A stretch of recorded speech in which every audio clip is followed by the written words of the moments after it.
à la fin du dernier enregistrement, nous avons laissé la Chine au mouvement du 4 mai 1919 et Lu Xun à ses deux nouvelles les plus célèbres, Le journal d'un fou et La véridique histoire de Hatsu. Pour mémoire, le mouvement du 4 mai a débuté en réaction au traité de Versailles, c'est-à-dire la fin de la Première Guerre mondiale. Ce traité favorisait le Japon au détriment de la Chine par l'octroi au Japon d'une partie du Shandong, auparavant contrôlée par l'Allemagne, malgré le fait que la Chine avait combattu aux côtés des Alliés.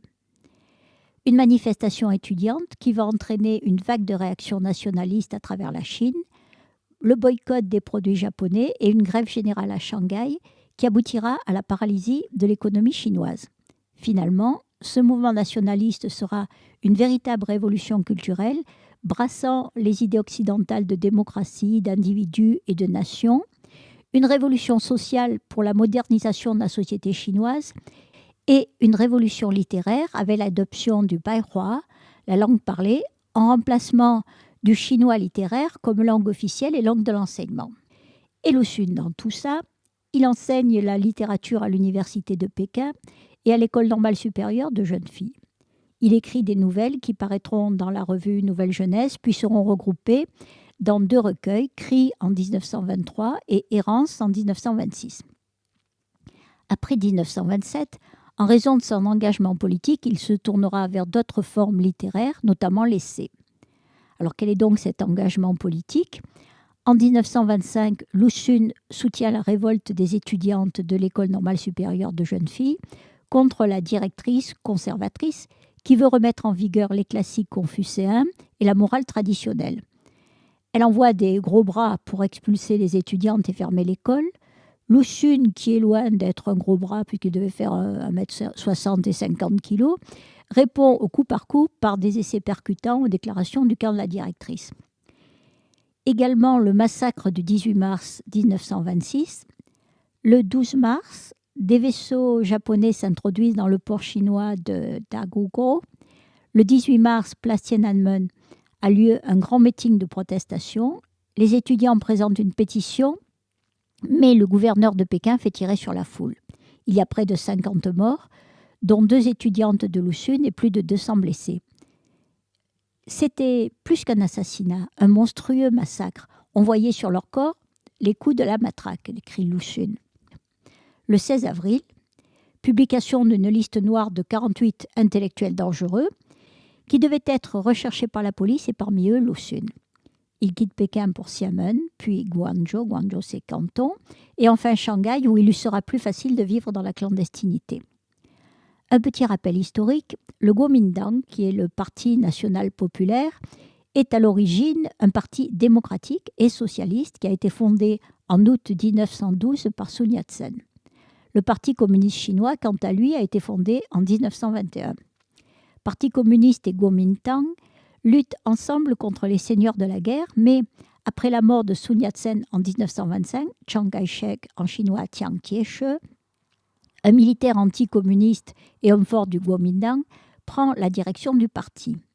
En 1926, prétendant que la gauche prépare un complot contre le Kuomintang, il fait arrêter les dirigeants communistes de Canton et décide l'attaque de Shanghai, après avoir conclu des accords avec les Occidentaux présents dans la ville, les milieux d'affaires chinois et la Bande verte, une sorte de mafia, une société secrète criminelle.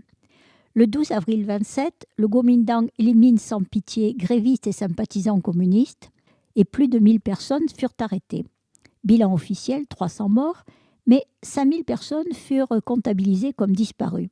Ceci est raconté par André Malraux dans son roman La condition humaine. Après ce massacre, le Kuomintang applique sa politique de répression et de censure au milieu intellectuel et en particulier aux écrivains de gauche. Les œuvres de Lu Xun. Il y a d'abord des nouvelles et à travers ces nouvelles, c'est la découverte des mœurs et des façons de vivre et de penser beaucoup plus anciens. Il y a des souvenirs d'enfance, il y a la dénonciation des médecins incapables et cupides qui ont provoqué la mort du père de Lu Xun, mais il se pose une question. Est-il légitime pour l'intellectuel de réveiller des esprits enserrés par la tradition et manipulés par l'autorité des anciens ? Et il donne l'image des dormeurs de la maison de fer. Imagine une maison de fer sans fenêtre, totalement indestructible, avec dedans beaucoup de gens profondément endormis qui ne tarderont pas à mourir d'asphyxie. Puisqu'ils mourront dans leur sommeil, ils ne ressentiront aucune des affres de la mort. Crois-tu que tu leur rendras service si tu te mets à crier très fort et en éveilles quelques-uns au sommeil plus léger, qui auront ainsi à subir l'agonie d'une mort inéluctable? Ces écrits sur les femmes ont été traduits en français et rassemblés dans le recueil Vie et mort injuste des femmes, paru en France dans les années 1980. Il y dénonce la misère des femmes, les superstitions, la société chinoise hypocrite et rétrograde. Il réclame leur accès à l'éducation, leur émancipation économique, politique et morale. Pour la Chine traditionnelle, être femme, c'est se soumettre. Le seul fait d'ouvrir la bouche est une transgression. La condition essentielle de la libération des femmes, c'est leur indépendance économique. Leur dépendance les maintient dans une condition misérable. Et il dénonce l'hypocrisie des hommes bénéficiaires de cet état de choses. Par exemple, dans l'essai « Mon opinion sur l'idéal de chasteté et sur le sacrifice de la vie à cet idéal », il pose la question « Des hommes polygames ont-ils qualité pour faire l'éloge des sacrifices de chasteté ?» Dans ses essais, de l'humour, mais aussi une ironie amère, de l'autodérision et une critique acerbe. Il développe une réflexion sur des problèmes historiques ou philosophiques, avec des allusions au contexte politique et polémique de l'époque, souvent à partir d'une anecdote du quotidien. Par exemple, dans la nouvelle Histoire de cheveux, publiée dans la série Mille et une nuits, sous le titre Tempête dans une tasse de thé, c'est l'histoire d'un pauvre batelier chinois qui, lors de la révolution de 1911, a coupé sa natte de cheveux en signe de soumission à la République. Mais ne dit-on pas au village que l'empereur, qui impose aux hommes le port de la natte sous peine de mort, va remonter sur le trône? Bien des ennuis en perspective, sans compter les reproches de sa femme et les cancans du village. De l'humour, son œuvre en regorge. Il suffit de lire par exemple De ma moustache, où Lusun s'interroge fort sérieusement sur la nécessité ou l'opportunité de tailler sa moustache, ou encore à propos de Tamade, je le cite là, si, comme certains le prétendent, la pivoine est la fleur nationale de la Chine, on peut dire de même que Tamade en est le juron national. Tamade, c'est de ta mère, de sa mère, enfin bref. C'est un des jurons les plus courants en Chine, qui correspond à peu près au putain, putain, putain, dont certains de nos jeunes ou moins jeunes compatriotes enjolivent leurs propos. En 1927, il s'est installé à Shanghai, où il restera jusqu'à sa mort en 1936. Il édite des revues, publie nombre de traductions. En 1930, il participe activement à la création de la Ligue chinoise des écrivains de gauche et en 1933 à celle de la Ligue chinoise des droits de l'homme. Il écrit beaucoup et il continue à donner des conférences. Mais bien que très proche des révolutionnaires et des communistes, il n'adhérera jamais au Parti communiste, il prône une indépendance totale des écrivains envers les pouvoirs politiques, quels qu'ils soient. Esprit libre, sa lutte soutenue contre la dictature de Chiang Kai-shek ne l'empêche pas d'attaquer à l'occasion et parfois durement ses amis de gauche et il se retrouve en opposition avec la ligne majoritaire du Parti communiste chinois. En fait, Lusun aurait été marxiste plus par humanisme, par bienveillance et humanité, que par conversion à la théorie. Ses positions se radicalisent. Il préfère la pure lutte de classe contre le Kuomintang de Chiang Kai-shek plutôt qu'une fausse alliance de circonstances contre l'ennemi commun japonais et se fait parfois traiter de gauchiste ou de trotskiste. Il meurt de tuberculose le 19 octobre 1936 et a droit à des funérailles nationales. Sur son cercueil, un drap blanc où est écrit « L'âme de la nation ». L'héritage de Lusun va être capté et utilisé par Mao Zedong.